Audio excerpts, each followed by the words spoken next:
সংস্কার ব্যতীত নির্বাচনের কোনো সুযোগ নেই। যারাই সংস্কার ব্যতীত নির্বাচন নিয়ে হলো গিয়ে কথা বলছে, আমরা দেখতে পাচ্ছি বিচার সংস্কার নির্বাচন যে রোডম্যাপের উপর ভিত্তি করেই ইন্টারিম গভর্নমেন্ট শপথ নিয়েছিল। ওরা আফসোসের সাথে বলতে হয়, এই যে বিচার প্রক্রিয়া চলমান রয়েছে, প্রথম যে কাজটি তাদের ছিল, এই বিচার প্রক্রিয়ার যে দ্রুততা, তাদের যে চলতি গতিপথ, এটা দেখলে কচ্ছপ আসলে লজ্জা পেয়ে যায়। এটা এত স্লো, কচ্ছপ লজ্জা পেয়ে যায় যে এত স্লো একটা কিছু কিভাবে হতে পারে। যারা যারা আসলে সংবিধান বিরোধী কথাবার্তা, যারা বলে সংবিধান বিরোধিতার বাহানা দিয়ে মুজিববাদী যে সংবিধান, ফ্যাসিস্ট সংবিধান, আমি একটু সমস্যাটা বলছি। এই যে মুজিববাদী যে সংবিধান, এটি গঠিত হয়েছিল ৭১ পরবর্তী সময়ে একটি গণপরিষদ গঠন করে। অথচ এই গণপরিষদের সদস্যকে কারা হয়েছেন? গণপরিষদের সদস্য হয়েছেন যারা ৭০ সালে নির্বাচিত ছিলেন। কি হাস্যকর একটি ব্যাপার। ৭০-এর নির্বাচন তো হয়েছিল পাকিস্তানের সরকার কি হবে সেটা নির্ধারণ করার জন্য।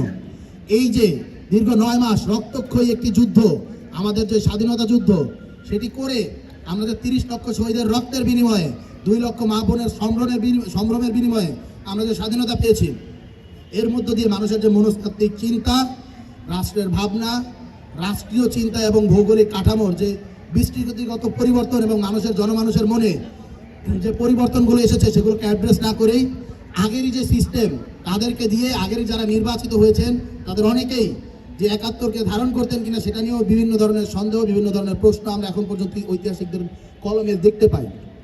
তাদেরকে দিয়ে এই সংবিধান রচনা করার ফলে ৭১-এর যে আকাঙ্ক্ষা, ৭১-এর যে চেতনা, ৭১ যে জন্য হয়েছিল, আমাদের মা বোনেরা যে জন্য সম্ভ্রম দিয়েছিল, আমাদের বিলিয়ে দিয়েছিল, আমাদের ভাইরা যে জন্য শহীদ হয়েছিল, বোনেরা যে জন্য শহীদ হয়েছিল, সেটি ব্যর্থ হয়েছে। ২৪-এও আমরা একই জিনিস দেখতে পাচ্ছি। সেই যে পুরনো যে বন্দোবস্ত, পুরনো যে দফা, ২৪-এর আগের যে দফাগুলো আপনারা দিয়েছেন, সেগুলো যদি বাংলাদেশের সাধারণ জনগণের কাছে পৌঁছাতো, আমরা বিভিন্ন রাজনৈতিক দলের বিভিন্ন ইশতেহার, বিভিন্ন দফা দেখতে পাচ্ছি, সেগুলো যদি জনগণের কাছে পৌঁছাতো, তাহলে আপনাদের ডাকে বাংলাদেশের জনগণ নেমে আসতো। আমাদের ছাত্রদেরকে এই ঐতিহাসিক দায়িত্বটা কাঁধে নিতে হতো না।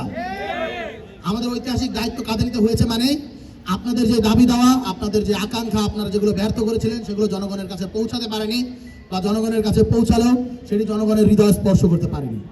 তাই আমরা বলতে চাই, যেহেতু নতুন বাংলাদেশ জুলাইয়ের যে গণ অভ্যুত্থান, এর মধ্য দিয়ে হয়েছে, নতুন বাংলাদেশের যেহেতু যেই রূপরেখা, সেটি এক দফার ঘোষণায় এই শহীদ মিনার থেকে গিয়েছে, এবং শহীদ এবং আহতদের রক্তের বিনিময়ে যেহেতু এই নতুন গভর্নমেন্ট রচিত হয়েছে, যারা তখন মাজলুম ছিল, তারা এখন যেহেতু হলো গিয়ে ক্ষমতার দোরগোড়া চলে এসেছে, তাদেরকে বলবো, শহীদের রক্তের সাথে এই অমর্যাদাটা আপনারা করবেন না। আমরা ৭১-এ ৯০-তে যে ঐতিহাসিক ভুলগুলো করেছি, সেই ভুলগুলো করবেন না। সংস্কার প্রক্রিয়া ফিরে আসুন। সংস্কার নিয়ে আসলে নেগোসিয়েশন থাকবে, বিভিন্ন দলের বিভিন্ন প্রস্তাবনায় থাকবে, এবং রাজনৈতিক দলগুলোকে আমরা বলতে চাই, আপনারা ছাড় দেওয়ার মানসিকতা তৈরি করুন। আপনারা যা বলছেন তাই সঠিক এবং বাকিরা যা বলছে তা ভুল, এই জায়গা থেকে সরে আসুন। সকলের কালেকটিভ যে স্বার্থ যেখানে রচিত হবে, সেইখানের ভিতরে আপনারা ফিরে যান। এবং আমরা বলতে চাই, সংস্কার ব্যতীত নির্বাচনের কোনো সুযোগ নেই। যারাই সংস্কার ব্যতীত নির্বাচন নিয়ে হলো গিয়ে কথা বলছে, আমরা দেখতে পাচ্ছি বিচার সংস্কার নির্বাচন যে রোডম্যাপের উপর ভিত্তি করেই ইন্টারিম গভর্নমেন্ট শপথ নিয়েছিল। ওরা আফসোসের সাথে বলতে হয়, এই যে বিচার প্রক্রিয়া চলমান রয়েছে, প্রথম যে কাজটি তাদের ছিল, এই বিচার প্রক্রিয়ার যে দ্রুততা, তাদের যে চলতি গতিপথ, এটা দেখলে কচ্ছপ আসলে লজ্জা পেয়ে যায়। এটা এত স্লো, কচ্ছপ লজ্জা পেয়ে যায় যে এত স্লো একটা কিছু কিভাবে হতে পারে। অথচ তাদেরকে আমরা বিপ্লবের পরবর্তী সময়ে, অভ্যুত্থানের পরবর্তী সময়ে সব থেকে গুরু দায়িত্বটা অর্পণ করেছিলাম। আমরা তাদেরকে বলবো, অতি দ্রুত বিচার প্রক্রিয়াগুলো ত্বরান্বিত করুন। সংস্কারের ক্ষেত্রে আমরা পূর্বেই বলেছি, একই কথা আবারও বলতে চাই, সংস্কার প্রক্রিয়াগুলোতে আপনারা বাধা দেবেন না।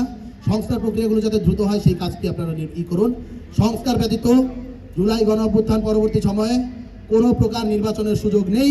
যদি কেউ নির্বাচন করতে চায়, বাংলাদেশের ছাত্র জনতার রক্তের সাথে তারা বেইমানি করবে, এবং আমরা সেটি প্রতিরোধের ঘোষণা দিচ্ছি।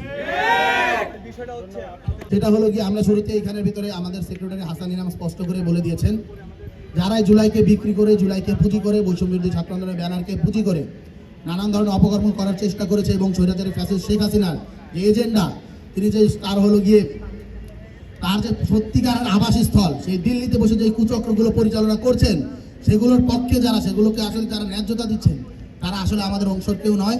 তাদেরকে আমরা প্রতিরোধের ঘোষণা দিয়েছি এবং তাদেরকে আমরা দমন করব। সুতরাং এই জিনিসটা নিয়ে বলার আর সুযোগ নেই, অলরেডি এটা নিয়ে কথা বলা হয়েছে।